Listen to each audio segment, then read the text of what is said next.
മോദി സർക്കാരിന്റെ അവസാന ഇടക്കാല ബജറ്റ് ഇന്ന് അവതരിപ്പിക്കും. റെയിൽവേ പൊതു ബജറ്റുകൾ സംയുക്തമായാണ് അവതരിപ്പിക്കുക. തെരഞ്ഞെടുപ്പ് മുന്നിൽ കണ്ട് ജനപ്രിയ പദ്ധതികൾക്ക് പ്രാമുഖ്യം നൽകുന്നതായിരിക്കും ബജറ്റ്. പക്ഷേ പാർലമെന്റ് സമ്മേളനം സമാപിക്കുമ്പോൾ പൊതു തെരഞ്ഞെടുപ്പ് തീയതി പ്രഖ്യാപിക്കുമെന്നതിനാൽ ബജറ്റ് പ്രഖ്യാപനം വെറുതെയാണ്. വോട്ട് ഓൺ അക്കൗണ്ട് മതിയെന്ന് പ്രതിപക്ഷ ആവശ്യം നിരാകരിച്ചാണ് ഇടക്കാല ബജറ്റ് കേന്ദ്ര സർക്കാർ അവതരിപ്പിക്കുന്നത്. 2014 അധികാരത്തിലെത്തിയ നരേന്ദ്രമോദി സർക്കാരിന്റെ അവസാന ബഡ്ജറ്റാണ് ഇന്ന് അവതരിപ്പിക്കുന്നത്. ചികിത്സയിലുള്ള അരുൺ ജെയ്റ്റ്ലിക്ക് പകരം ധനമന്ത്രിയായി ചുമതലയേറ്റ പീയൂഷ് ഗോയൽ അവതരിപ്പിക്കുന്ന ഇടക്കാല ബഡ്ജറ്റിൽ തെരഞ്ഞെടുപ്പിന് വോട്ടാകർഷിക്കുന്ന പദ്ധതികൾ ഏറെയുണ്ടെന്നാണ് സൂചന. ആദായ നികുതി വരുമാന പരിധി ഉയർത്താൻ സാധ്യതയേറെ. മധ്യവർഗ കുടുംബങ്ങളെ ആകർഷിക്കാൻ അടിസ്ഥാന വരുമാന നികുതി പരിധി ഉയർത്തിയേക്കും. 3 ലക്ഷമായി ഉയർത്തണമെന്നാണ് ആവശ്യം. പക്ഷേ ഇതുവഴി സർക്കാരിന് നഷ്ടം 3750 കോടി രൂപ. മുതിർന്ന പൗരന്മാർക്കായി 3.5 ലക്ഷമായും ഉയർത്തേണ്ടി വരും. ഇതോടെ 5050 കോടിയിലേറെ രൂപ നഷ്ടം സഹിക്കേണ്ടി വരും. 4 വർഷത്തിനുള്ളിൽ പൊതുകടം 49% വർദ്ധിച്ചതിനാൽ പരിധി ഉയർത്തുക എളുപ്പമല്ലെങ്കിലും തെരഞ്ഞെടുപ്പായതിനാൽ പ്രഖ്യാപനമുണ്ടാകും. 5 നിയമസഭാ തെരഞ്ഞെടുപ്പിന്റെ പാഠം ഉൾക്കൊണ്ട് കർഷകപ്രിയ ബഡ്ജറ്റായിരിക്കുമെന്നും ധനമന്ത്രാലയ വൃത്തങ്ങൾ ചൂണ്ടിക്കാട്ടുന്നു. താങ്ങുവില ഉയർത്തി കർഷക വോട്ടുകൾ ലക്ഷ്യം വയ്ക്കും. വായ്പ എഴുതി തള്ളണമെന്ന ആവശ്യം പീയൂഷ് ഗോയൽ അംഗീകരിച്ചാലും അത്ഭുതപ്പെടാനില്ല. നോട്ട് നിരോധനവും GSTയും തകർത്ത റിയൽ എസ്റ്റേറ്റ് മേഖലയ്ക്കായി ഭവന വായ്പയ്ക്ക് നികുതി ഇളവ് ഉണ്ടായേക്കും. പുതിയ റെയിൽ മെട്രോ പദ്ധതികൾ പ്രഖ്യാപിക്കും. മൊത്തത്തിൽ എല്ലാവിധ വോട്ടർമാരെയും ലക്ഷ്യം വയ്ക്കുന്നതായിരിക്കും ബഡ്ജറ്റ്. പക്ഷേ ബഡ്ജറ്റ് സമ്മേളനം സമാപിക്കുന്നയുടൻ തന്നെ പൊതു തെരഞ്ഞെടുപ്പ് തീയതികൾ തെരഞ്ഞെടുപ്പ് കമ്മീഷൻ പ്രഖ്യാപിക്കുന്നുണ്ട്. അതിനാൽ ബഡ്ജറ്റ് പ്രഖ്യാപനങ്ങൾ വെറുതെയാകും. വോട്ട് ഓൺ അക്കൗണ്ട് അവതരിപ്പിക്കണമെന്നാണ് പ്രതിപക്ഷത്തിന്റെ ആവശ്യം. ഇത് നിരാകരിച്ചാണ് ഇന്ന് കേന്ദ്ര സർക്കാർ ഇടക്കാല ബഡ്ജറ്റ് അവതരിപ്പിക്കുന്നത്. News bureau, Delhi. ഗുരുവചനങ്ങളും കുമാരനാശാന്റെ വരികളും ഓർമ്മിപ്പിച്ച സംസ്ഥാന ബജറ്റ് ധനമന്ത്രി ഡോക്ടർ തോമസ് ഐസക് അവതരിപ്പിച്ചു. നവകേരളത്തിന് 25 പദ്ധതികളിൽ ഊന്നൽ നൽകിയും കേരള പുനർനിർമ്മാണത്തിന് സെസ് ഏർപ്പെടുത്തിയുമാണ് ധനമന്ത്രി ബജറ്റ് അവതരിപ്പിച്ചത്. ക്ഷേമ പെൻഷനുകൾ വർദ്ധിപ്പിച്ചും കാർഷിക, വ്യാവസായിക, പരമ്പരാഗത IT മേഖലകൾക്ക് ഊന്നൽ നൽകിയും കൂടുതൽ തൊഴിൽ സാഹചര്യങ്ങൾ സൃഷ്ടിച്ചുമാണ് ബജറ്റ്. പ്രളയശേഷം കേരളത്തോടുള്ള കേന്ദ്ര അവഗണനയും ധനമന്ത്രി ബജറ്റിൽ എടുത്തു പറഞ്ഞു. കേരളത്തോട് എന്തിന് ഇത്ര ക്രൂരത എന്ന് മന്ത്രി ചോദിച്ചു. കേന്ദ്രത്തിന്റെ മുഷ്കിലിന് കീഴടങ്ങാതെ പരിമിതികൾ മറികടന്ന് പുനർനിർമ്മാണ പ്രവർത്തനങ്ങൾ മുന്നോട്ട് കൊണ്ടുപോകുമെന്ന് കുമാരനാശാന്റെ വരികൾ ഉദ്ധരിച്ച് ധനമന്ത്രി സഭയെ അറിയിച്ചു. മനുഷ്യരുടെ മതം, വേഷം, ഭാഷ മുതലായവ എങ്ങനെയായിരുന്നാലും അവരുടെ ജാതി ഒന്നാണ് എന്ന ശ്രീനാരായണ ഗുരുദർശനം ഏറ്റവും പ്രസക്തമായ കാലമാണിത്. ഗുരു വിഭാവന ചെയ്ത മനുഷ്യജാതിയിലുള്ളവരായി നവോത്ഥാനം മലയാളികളെ പുനഃസൃഷ്ടിച്ചു. മനുഷ്യൻ നവീകരിക്കുന്നതിനോടൊപ്പം നവോത്ഥാനം കേരളത്തെ ആധുനീകരിക്കുന്നതിനും മുതിർന്നു. അതുകൊണ്ടാണ് മഹാകവിയായ കുമാരനാശനെ കൊണ്ട് നാരായണ ഗുരു ഓട്ട് കമ്പനി തുടങ്ങിച്ചത്. മനുഷ്യക്ക് വൃത്തിയും ആരോഗ്യവും ഉണ്ടാകാനാണ് ഗുരു ശിഷ്യനായ CR കേശവൻ വൈദ്യരെ കൊണ്ട് സോപ്പ് കമ്പനി തുടങ്ങിച്ചത്. അമ്പലങ്ങളല്ല, ഇനി പള്ളിക്കൂടങ്ങളും വ്യവസായങ്ങളുമാണ് വേണ്ടതെന്ന് ഗുരു പറഞ്ഞു.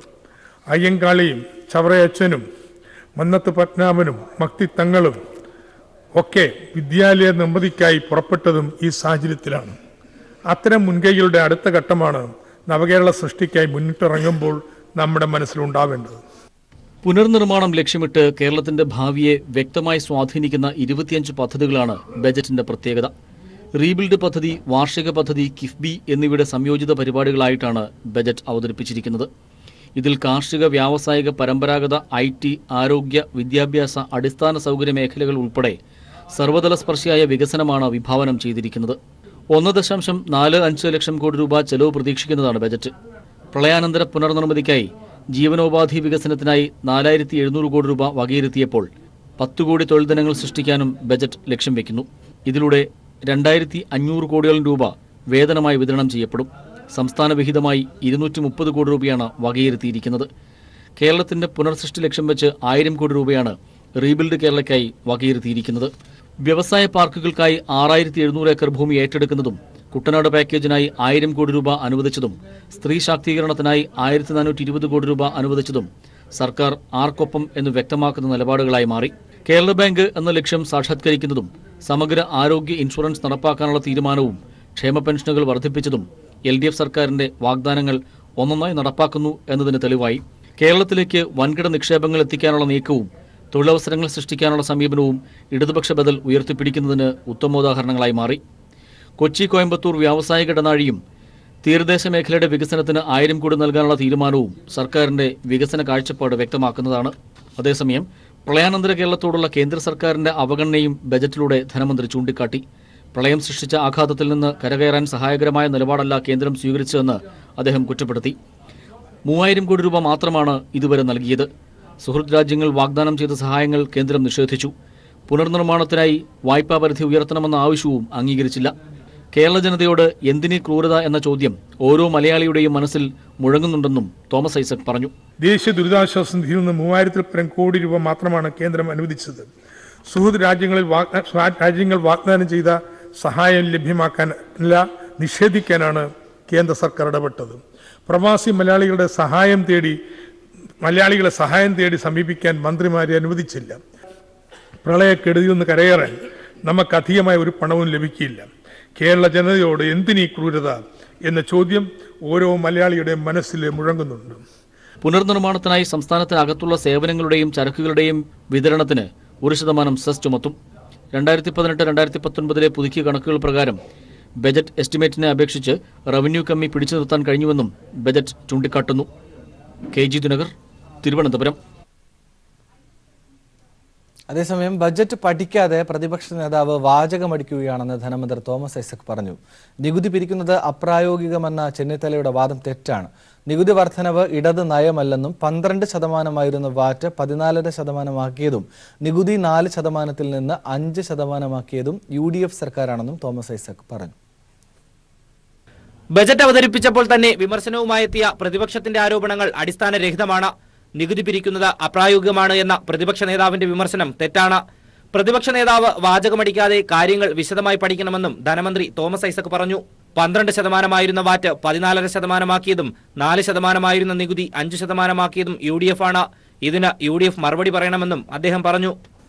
ഇടതുപക്ഷ ജനാധിപത്യ മുന്നണിയുടെ നയമല്ല നികുതി വർധന എന്ന് പറയുന്നത്. UDFന്റെ റെക്കോർഡാണ്. കഴിഞ്ഞ തവണ LDF കേരളം ഭരിച്ചു. വാറ്റ് നികുതി ഒരിക്കൽ പോലും വർദ്ധിപ്പിച്ചില്ല. ഉണ്ടെങ്കിൽ പറയട്ടെ. അതേസമയത്ത് കഴിഞ്ഞ തവണ ഞാൻ സ്ഥാനം ഒഴിയുമ്പോഴേ 12% വാറ്റ് നികുതി. ഇത്തവണ സ്ഥാനമേക്കുമ്പോൾ 14% തീർന്നു.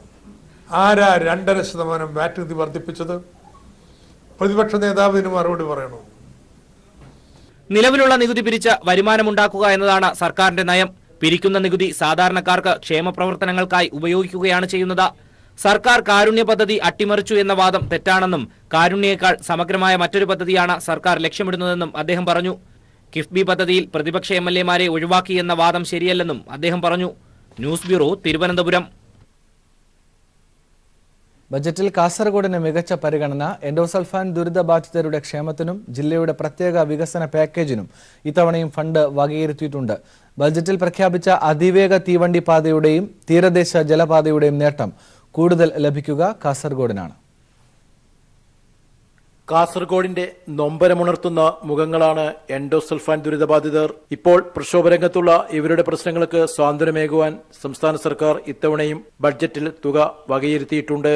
20 കോടി രൂപയുടെ ധനസഹായം. ദുരിതബാധിതർക്ക് നൽകി വരുന്ന പെൻഷൻ തുക 1100 രൂപയിൽ നിന്ന് 1200 രൂപയായും വർദ്ധിപ്പിച്ചിട്ടുണ്ട്. കഴിഞ്ഞ ബഡ്ജറ്റിലും 100 രൂപ സംസ്ഥാന സർക്കാർ വർദ്ധിപ്പിച്ചിരുന്നു.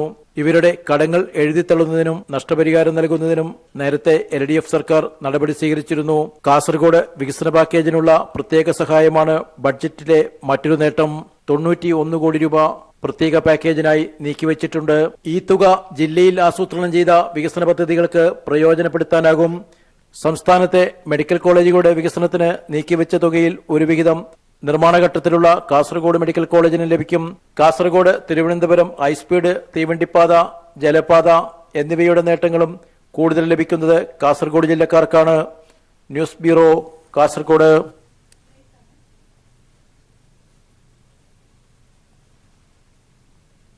സീറ്റ് വിഭജനത്തിന്റെ പ്രാരംഭ ചർച്ചകൾക്കായി വിളിച്ചു ചേർത്ത അടിയന്തര UDF യോഗം ഇന്ന് ചേരും. വൈകിട്ട് 6 മണിക്ക് പ്രതിപക്ഷ നേതാവിന്റെ ഔദ്യോഗിക വസതിയിൽ വച്ചാണ് യോഗം. സീറ്റ് തർക്കം തെരഞ്ഞെടുപ്പ് അടുക്കുന്നതുവരെ നീട്ടരുത് എന്ന കോൺഗ്രസ് അധ്യക്ഷൻ രാഹുൽ ഗാന്ധിയുടെ കർശന നിർദ്ദേശം അനുസരിച്ചാണ് ഇന്ന് യോഗം. 2 സീറ്റിൽ മത്സരിക്കുന്ന മുസ്ലിം ലീഗ് മൂന്നാമതൊരു സീറ്റ് കൂടി ചോദിച്ചിട്ടുണ്ട്. കോട്ടയം സീറ്റിൽ മത്സരിക്കുന്ന കേരള കോൺഗ്രസിന് ഇടുക്കിയോ ചാലക്കുടിയോ കൂടി വേണമെന്ന് ആവശ്യം PJ ജോസഫും ഉന്നയിച്ചിട്ടുണ്ട്. എന്നാൽ UDF പുനർപ്രവേശന ഘട്ടത്തിൽ കോൺഗ്രസിന് അവകാശപ്പെട്ട രാജ്യസഭാ സീറ്റിൽ ജോസ് കെ മാണിയെ ജയിപ്പിച്ചെടുക്കാൻ കഴിഞ്ഞതിനാൽ അധിക സീറ്റ് എന്ന വാദം യോഗത്തിൽ KM മാണി ഉന്നയിക്കില്ല. Kerala Congress, Jacob, forward bloc തുടങ്ങിയവർ സീറ്റ് അവകാശവാദം ഉന്നയിച്ചിട്ടുണ്ടെങ്കിലും ഇത് കോൺഗ്രസ് ഗൗരവത്തോടെ കാണുന്നില്ല. KPCC അധ്യക്ഷൻ മുല്ലപ്പള്ളി രാമചന്ദ്രന്റെ കേരള യാത്ര ഫെബ്രുവരി 3-ന് ആരംഭിക്കുന്ന സാഹചര്യത്തിൽ മുന്നണിതല ചർച്ചകൾക്കും തുടർന്നുള്ള ദിവസങ്ങളിൽ അസൗകര്യമുണ്ട്. അതുകൂടി കണക്കിലെടുത്താണ് ഇന്ന് ചർച്ചകൾ ആരംഭിക്കുക.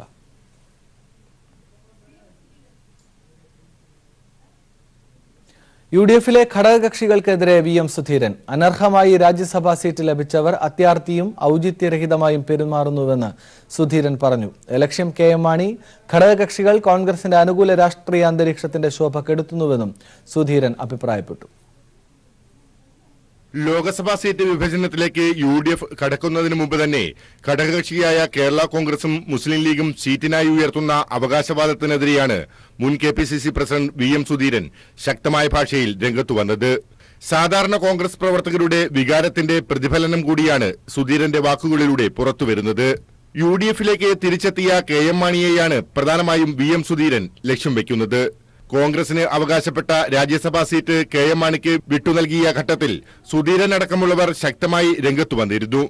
ഇവരുടെ എതിർപ്പ് വകവയ്ക്കാതെയാണ് മുസ്ലിം ലീഗിന്റെ ഇടനിലയിൽ ചെന്നിത്തലയും MM ഹസനും ചേർന്ന് കോൺഗ്രസിന്റെ രാജ്യസഭാ സീറ്റ് KM മാണിക്ക് നൽകിയത്. ഇതിന്റെ വേദനയിൽ നിന്നും സാധാരണ പ്രവർത്തകർ ഇനിയും മോചിതരായിട്ടില്ല. ഈ അവസ്ഥയിൽ ഇനിയും ഇവരെ വേദനിപ്പിക്കരുതെന്ന ആവശ്യമാണ് സുധീരൻ തന്റെ വാർത്താക്കുറിപ്പിൽ ഓർമ്മപ്പെടുത്തുന്നത്. സീറ്റ് ചോദിക്കാൻ ഘടകകക്ഷികൾക്ക് അവകാശമുണ്ടെന്ന് വ്യക്തമാക്കുന്ന സുധീരൻ ഇപ്പോൾ നടക്കുന്നത് അത്യാർത്തിയും ഔചിത്യരഹിതവും യാഥാർത്ഥ്യങ്ങൾക്ക് നിരക്കാത്തതുമാണെന്നും കുറ്റപ്പെടുത്തുന്നു. ദേശീയ രാഷ്ട്രീയത്തിൽ കോൺഗ്രസ് അനുകൂല അന്തരീക്ഷം നിലനിൽക്കെ ഇതിന്റെ ശോഭ കെടുത്തുന്ന നടപടിയാണ് മാണിയും കൂട്ടരും നടത്തുന്നതെന്നും പറയാതെ പറയുകയാണ് സുധീരൻ. ഒപ്പം രാജ്യസഭാ സീറ്റ് KM മാണിക്ക് അനർഹമായി നൽകിയതിന്റെ ഓർമ്മപ്പെടുത്തൽ കൂടിയായി സുധീരന്റെ വാർത്താക്കുറിപ്പ്. News bureau, Thiruvananthapuram. അധോലോക കുറ്റവാളി രവി പൂജാരി അറസ്റ്റിലായെന്ന് സൂചന. ആഫ്രിക്കൻ രാജ്യമായ സെനഗലിൽ നിന്ന് രവി പൂജാരിയെ അറസ്റ്റ് ചെയ്തു എന്നാണ് വിവരം. കൊച്ചിയിൽ നടി ലീന മരിയ പോളിന്റെ ബ്യൂട്ടി പാർലറിൽ വെടിയുതിർക്കുകയും ഭീഷണി മുഴക്കുകയും ചെയ്തതിന് രവി പൂജാരിക്കെതിരെ കേസുണ്ട്. ഗുജറാത്തിലെ മറ്റൊരു കേസുമായി ബന്ധപ്പെട്ടാണ് ഇപ്പോൾ arrest. Interpol red corner notice പുറപ്പെടുവിച്ചിട്ടുള്ള രവി 15 വർഷത്തോളമായി ഒളിവിലാണ്. CBI ഡയറക്ടറെ തെരഞ്ഞെടുക്കാനായുള്ള ഉന്നതാധികാര സമിതി യോഗം ഇന്ന് ചേരും. കഴിഞ്ഞ വ്യാഴാഴ്ച യോഗം ചേർന്നുവെങ്കിലും തീരുമാനമാകാതെ പിരിയുകയായിരുന്നു. ഡയറക്ടറാകാൻ യോഗ്യതയുള്ള ഉദ്യോഗസ്ഥരുടെ വിവരങ്ങൾ അപൂർണമാണെന്ന് മല്ലികാർജുൻ ഖാർഗെ ചൂണ്ടിക്കാട്ടിയതിനെ തുടർന്നാണ് അന്ന് യോഗം തീരുമാനമാവാതെ പിരിഞ്ഞത്. അതേസമയം അഗ്നിശമന സേനാ വിഭാഗം മേധാവിയായി നിയമിച്ചുവെങ്കിലും ചുമതല ഏറ്റെടുക്കാത്തതിനാൽ അലോക് വർമ്മയ്ക്കെതിരെ ആഭ്യന്തര മന്ത്രാലയം നടപടിയെടുത്തേക്കും. അദ്ദേഹത്തിന്റെ വിരമിച്ച ശേഷമുള്ള ആനുകൂല്യങ്ങൾ തടഞ്ഞുവെക്കാനാണ് സാധ്യത. വർമ്മയ്ക്കെതിരെ അന്വേഷണം നടക്കുന്നതിനാൽ അദ്ദേഹം നൽകിയ രാജി സ്വീകരിക്കാൻ കഴിയില്ല എന്നാണ് ആഭ്യന്തര മന്ത്രാലയത്തിന്റെ നിലപാട്. CBC റിപ്പോർട്ടിന്റെ അടിസ്ഥാനത്തിൽ CBI ഡയറക്ടറായിരുന്ന അലോക് വർമ്മയെ ഉന്നതാധികാര സമിതി യോഗം ജനുവരി 10-ന് മാറ്റിയിരുന്നു. അലോക് വർമ്മയെ സ്ഥാനത്ത് നിന്ന് നീക്കം ചെയ്യണമെന്ന് പ്രധാനമന്ത്രി നരേന്ദ്രമോദി നിലപാടെടുത്തപ്പോൾ അതിനോട് ചീഫ് ജസ്റ്റിസിന്റെ പ്രതിനിധിയായ ജസ്റ്റിസ് AK സിക്രി അനുകൂലിക്കുകയായിരുന്നു. എന്നാൽ തീരുമാനത്തോട് മല്ലികാർജുൻ ഖാർഗെ വിയോജിച്ചു. അലോക് വർമ്മയെ നീക്കിയതിനെ തുടർന്നാണ് ഉന്നതാധികാര സമിതി യോഗം ചേർന്ന് പുതിയ CBI ഡയറക്ടറെ കണ്ടെത്തുന്നത്. നിലവിൽ 1980 മുതൽ 85 വരെയുള്ള കാലത്ത് സേവനം ആരംഭിച്ച 80 IPS ഉദ്യോഗസ്ഥരുടെ ലിസ്റ്റാണ് സർക്കാർ സമർപ്പിച്ചിരിക്കുന്നതെന്നാണ് സൂചന. എന്നാൽ സമിതിക്ക് മുൻപാകെ സമർപ്പിക്കപ്പെട്ട ലിസ്റ്റിൽ പലരുടെയും പശ്ചാത്തല വിവരങ്ങളും പരിചയ സമ്പത്ത് പോലുള്ള വിവരങ്ങളും ഉണ്ടായിരുന്നില്ല. ഇതിനെ മല്ലികാർജുൻ ഖാർഗെ എതിർത്തതോടെയാണ് സമിതിക്ക് തീരുമാനമെടുക്കാനാകാതെ പിരിയേണ്ടി വന്നത്. പ്രധാനമന്ത്രിയുടെ വസതിയിൽ ചേർന്ന യോഗം 2 മണിക്കൂറോളം നീണ്ടുനിന്നിരുന്നു. എന്നാൽ ഇന്ന് പ്രധാനമന്ത്രിയുടെ വസതിയിൽ ചേരുന്ന യോഗത്തിൽ ഇക്കാര്യങ്ങളെല്ലാം വിശദമായി ഉൾപ്പെടുത്തും. പുതിയ മേധാവിയെ തെരഞ്ഞെടുക്കുന്നതുവരെ ഇടക്കാല CBI ഡയറക്ടറെ നാഗേശ്വർ റാവുവാണ് തുടരുക. പ്രധാനമന്ത്രി നരേന്ദ്രമോദിയുടെ അധ്യക്ഷതയിലുള്ള സമിതിയിൽ സുപ്രീം കോടതി ചീഫ് ജസ്റ്റിസ് രഞ്ജൻ ഗൊഗോയ്, ലോക്സഭാ പ്രതിപക്ഷ നേതാവ് മല്ലികാർജുൻ ഖാർഗെ എന്നിവരാണുള്ളത്. NIA director general YC Modi, Mumbai police commissioner Subodh Jaiswal, ആഭ്യന്തര സുരക്ഷാ special secretary Reena Mitra, Gujarat DGP Shivanand Jha, BSF director general Rajinikanth Mishra, CISF director general Rajesh Ranjan എന്നിവരുടെ പേരുകളാണ് ഉയർന്നു കേൾക്കുന്നത്. News bureau, Delhi. കേന്ദ്ര സർക്കാരിന്റെ ജനദ്രോഹ നയങ്ങൾക്കെതിരെ കർഷകർ, വിമുക്ത ഭടന്മാർ, യുവാക്കൾ, വനിതകൾ ഉൾപ്പെടെയുള്ളവരുടെ നേതൃത്വത്തിൽ നടക്കുന്ന ഇന്ത്യ യുണൈറ്റ്സ് പ്രക്ഷോഭം ഇന്ന് 3-ാം ദിവസത്തിലേക്ക് കടക്കുന്നു. 3-ാം ദിവസ സമരത്തിൽ കർഷക, ട്രേഡ് യൂണിയൻ സംഘടനകളാണ് ധർണയിരിക്കുക. കർഷക, തൊഴിലാളി പ്രശ്നങ്ങൾ, ഇതിന് കാരണമായ ഗവൺമെന്റ് നയങ്ങൾ ഉൾപ്പെടെയുള്ള വിഷയങ്ങൾ ധർണയിൽ ഇന്ന് ചർച്ച ചെയ്യും.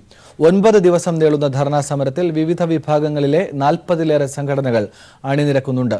ഫെബ്രുവരി 7-ന് സമരം അവസാനിക്കും.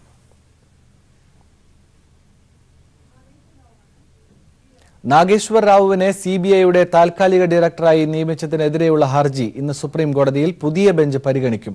3 ബെഞ്ചുകളിൽ ഹർജി ഇതുവരെ പരിഗണനയ്ക്ക് എത്തിയെങ്കിലും എല്ലാ ജസ്റ്റിസുമാരും പല കാരണങ്ങൾ ചൂണ്ടിക്കാണിച്ച് ഹർജി പരിഗണിക്കാതെ ഒഴിഞ്ഞു. ജസ്റ്റിസ് അരുൺ മിശ്ര അധ്യക്ഷനായ ബെഞ്ചാണ് ഇന്ന് ഹർജി പരിഗണിക്കുന്നത്. നാഗേശ്വർ റാവുവിനെ CBIയുടെ ഇടക്കാല ഡയറക്ടറെ നിയമിച്ചതിനെതിരെ സന്നദ്ധ സംഘടനയായ കോമൺ കോസ് നൽകിയ ഹർജി പരിഗണിക്കുന്നതിൽ നിന്ന് ഇതുവരെ 3 ബെഞ്ചുകളാണ് പിന്മാറിയിരുന്നത്. ചീഫ് ജസ്റ്റിസ് രഞ്ജൻ ഗൊഗോയും ജസ്റ്റിസ് AK സിക്രിയും ജസ്റ്റിസ് NV രമണയുമാണ് നേരത്തെ പിന്മാറിയത്. ഇതിന്റെ അടിസ്ഥാനത്തിലാണ് കേസ് 4ാമത്തെ ബെഞ്ചായ ജസ്റ്റിസ് അരുൺ മിശ്ര, ജസ്റ്റിസ് നവീൻ സിൻഹ എന്നിവരുടെ മുമ്പിലെത്തുന്നത്. പുതിയ CBI ഡയറക്ടറെ തിരഞ്ഞെടുക്കാനുള്ള ഉന്നതാധികാര സമിതിയിൽ അംഗമായതിനാൽ ഈ ഹർജി പരിഗണിക്കുന്നത് ശരിയായ നടപടിയിലെന്ന് ചൂണ്ടിക്കാട്ടിയാണ് ചീഫ് ജസ്റ്റിസ് പിന്മാറിയത്. ജനുവരി 10-ന് അലോക് വർമ്മയെ പുറത്താക്കാൻ തീരുമാനിച്ച ഉന്നതാധികാര സമിതി യോഗത്തിൽ ചീഫ് ജസ്റ്റിസിനെ പ്രതിനിധീകരിച്ച് പങ്കെടുത്തത് ജസ്റ്റിസ് AK സിക്രിയായിരുന്നു. ഈ സാഹചര്യം മുൻനിർത്തിയാണ് ജസ്റ്റിസ് AK സിക്രി പിന്മാറിയത്.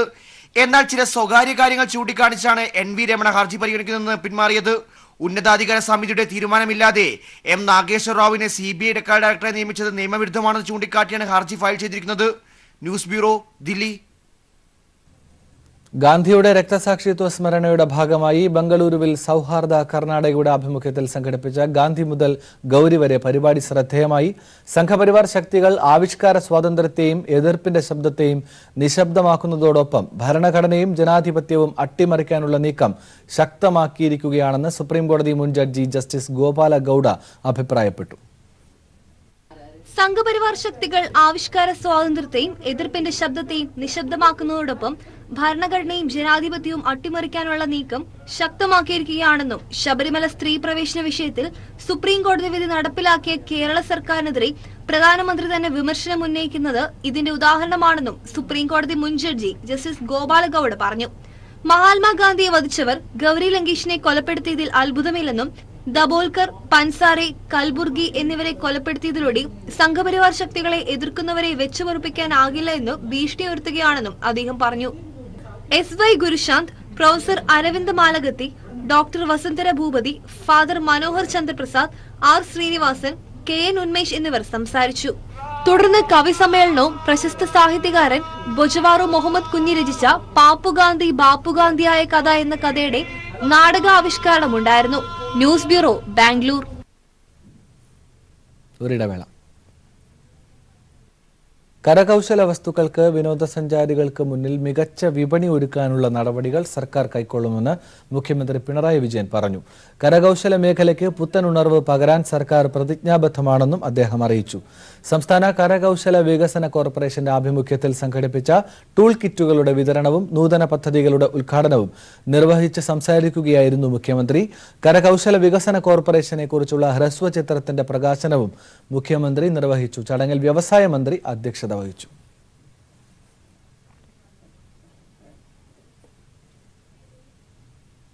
ഗാന്ധി വധം പുനരാവിഷ്കരിച്ച ഹിന്ദു മഹാസഭയ്ക്കെതിരെ സംസ്ഥാന വ്യാപകമായി DYFI പ്രതിഷേധം സംഘടിപ്പിച്ചു. ഗാന്ധിയെ ഹൃദയത്തിൽ സൂക്ഷിക്കുക, ഗോഡ്സെയുടെ ആശയങ്ങളെ തൂക്കിലേറ്റുക എന്ന മുദ്രാവാക്യം ഉയർത്തിയാണ് ബ്ലോക്ക് കേന്ദ്രങ്ങളിൽ പരിപാടി സംഘടിപ്പിച്ചത്. കോഴിക്കോട് പുതിയ ബസ് സ്റ്റാൻഡിൽ ഗോഡ്സെയെ പ്രതീകാത്മകമായി തൂക്കിലേറ്റി. പ്രതിഷേധ പരിപാടി DYFI അഖിലേന്ത്യാ പ്രസിഡന്റ് PA മുഹമ്മദ് റിയാസ് ഉദ്ഘാടനം ചെയ്തു. ജില്ലാ പ്രസിഡന്റ് V വസീഫ്, സംസ്ഥാന കമ്മിറ്റി അംഗം P ഷിജിത്ത് എന്നിവരുടെ നേതൃത്വത്തിൽ കോഴിക്കോട് നഗരത്തിൽ പ്രതിഷേധ പ്രകടനവും നടന്നു.